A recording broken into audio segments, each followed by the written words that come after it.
ಕಾಂಗ್ರೆಸ್ ಅಧಿಕಾರಕ್ಕೆ ಬಂದರೆ ಹಿಂದೂ ಮಹಿಳೆಯರ ಮಂಗಳಸೂತ್ರವನ್ನು ಮುಸ್ಲಿಮರಿಗೆ ಹಂಚಿಬಿಡ್ತಾರೆ ಅನ್ನೋ ಅರ್ಥದಲ್ಲಿ ಪ್ರಧಾನಿಗಳು ಮಾತನಾಡಿದರು. ಸೊ ಹಾಗಾಗಿ ಈಗ ಪ್ರಧಾನಿ ಮೋದಿಗೆ ಪ್ರಣಾಳಿಕೆಯನ್ನು ಕೊರಿಯರ್ ಮಾಡಿದೆ ಕಾಂಗ್ರೆಸ್.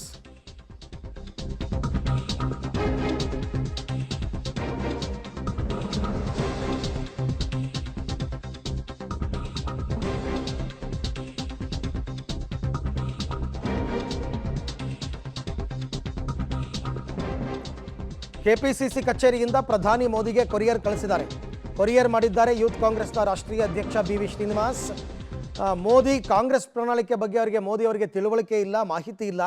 ಹಾಗಾಗಿ ಪ್ರಣಾಳಿಕೆ ಜೊತೆಗೆ ಸಂವಿಧಾನವನ್ನು ಕೂಡ ಕಳಿಸಿದ್ದೀವಿ ಅಂತ ಅದೊಂದು ರೀತಿ ವಿನೂತನವಾಗಿ ಮಾಡಿದ್ದಾರೆ.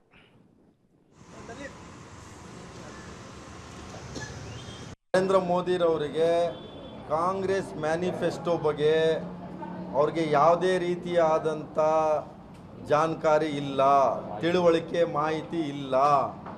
ಸೊ ಅವರಿಗೆ ಕೊರಿಯರ್ ಮುಖಾಂತರ ನಾವು ಕಾಂಗ್ರೆಸ್ನ ಮ್ಯಾನಿಫೆಸ್ಟೋವನ್ನು ಕಳಿಸುವಂಥ ಕೆಲಸವನ್ನು ಮಾಡಿದ್ದೀವಿ.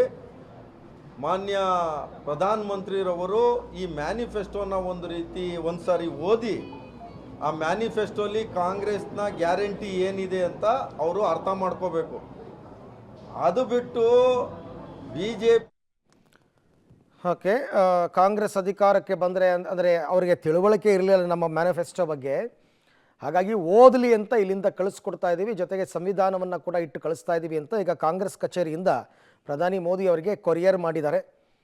ಕೊರಿಯರ್ ಮಾಡಿ ಅದಾದ ನಂತರ ಯೂತ್ ಕಾಂಗ್ರೆಸ್ನ ರಾಷ್ಟ್ರೀಯ ಅಧ್ಯಕ್ಷ ಬಿ.ವಿ. ಶ್ರೀನಿವಾಸ್ ಅವರು ಯಾತಕ್ಕೋಸ್ಕರ ಇದನ್ನು ಮಾಡಿದ್ದೀವಿ ಅನ್ನೋದ್ರ ಬಗ್ಗೆ ಮಾಹಿತಿ ಕೊಟ್ಟಿದ್ದಾರೆ.